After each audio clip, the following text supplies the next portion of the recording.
Hi there BookTube, Lola here and welcome to my YouTube video. Today I will be reviewing and giving a basic summary of The Temple of the Winds by Terry Goodkind.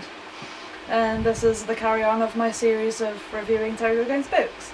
This is The Temple of the Winds, and if you can see, that is Richard. This is Cara, my favourite character of all time. Because she really is. She's fabulous. Anyway, to my review. In this book you have tear-jerking, you have the plague, death, more introduced bad guys, family, friends, love. You have all those kind of things, and yes, Richard is still the main character, and in this book he must fight a plague. And this is brought on by magic, and the people he loves and the people who follow him are dying from said magical plague. Now, this book is mainly set in Aidendril, which is the place where Kaelin comes from. Kaelin is the mother confessor of her people, and Richard is trying to join his and her people together through marriage. And they are planning to be married, and a lot of this is disturbed throughout the book because they are planning to get married, everybody's excited, or the politics are happening, but then along comes somebody from Richard's past, and she believes, because Shota told her, that Shota being a witch woman, Shota told her that she's betrothed to Richard, and she's always had this weird fantasy in her mind that she loves him and he loves her back. So yeah, she kind of gets to Aidendril somehow from Westland and tells Richard that they're going to be married and all this kind of thing. He tells her that he's betrothed to Kaelin, and she gets rather upset, and then because she is skilled in medicine and herbs, she ends up helping out with the plague and like trying to stop it and seeing what's happening, but she's a nuisance. She's there to try and take Richard from Kaelin. And then along comes Richard's brother, as you find out, and his name's Draffen, and they have their suspicions about him and this, that and the other, and you find out what happens with him. I can't tell you too much because that would ruin the story, but Nadine and Draffen have a lot to do with this book, and they're both kind of nuisances and they're both in the way of things all the time. So Richard is on a quest to banish this plague, and this is where the title of the book comes in. He must go to the Temple of the Winds, and that's what the book's about. He has to find out how he can get to the Temple of the Winds and banish the plague.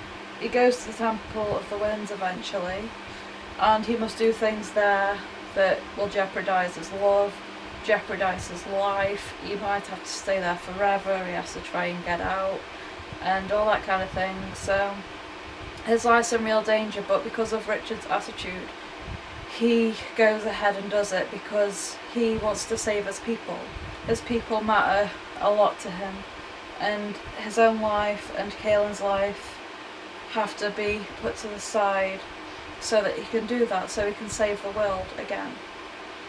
And again, Jiganga's in this book, and you see more of him. You see him possess wizards and threaten Richard and try and kill Richard and Kaelin, and that happens pretty close to the beginning of the book, and Cara helps because they're all trying to fight this wizard at the beginning of the book, and they get hurt and they have to try and kill him.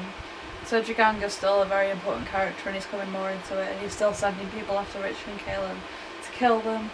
And you find out that a little bit of something about Jiganga's connection to the plague that's in Aidendril and that's in the New World, and a lot about the Sisters of the Dark are in it again, because they are the ones following Jigang and the Keeper and making a lot happen. So I hope you read this book. I really hope you read this book because it's so wonderful, and the ending is my favourite part. I love the ending of this book because it makes me cry, and I love it, and stuff happens. Spoiler alert, skip this little bit if you don't want to know. Richard and Kaelin get married, and I love it. It makes me cry and it makes me happy, and they get married and it's so nice. But yes, sorry if I just ruined that for you, but they finally get married and I'm so happy. So you can look forward to that if you haven't read it, and if you have, you can share my love for these books. Compose your back. Right, I really hope that you enjoyed my summary and review of the Temple of the Winds, and come back to my next video, and by doing the subscribey thing, wherever it may be, you can come back and watch more videos. And please do that, I would really appreciate it. Also, hit that thumbs up and comment below, because like I said, I'd love to talk to you guys, and I would even more love to talk to you guys about Sword of Truth, because it's the best and I love it and it's my favourite. So please come and talk to me, because I love these books. So I really hope you enjoyed my video, and I will see you in my next. Bye!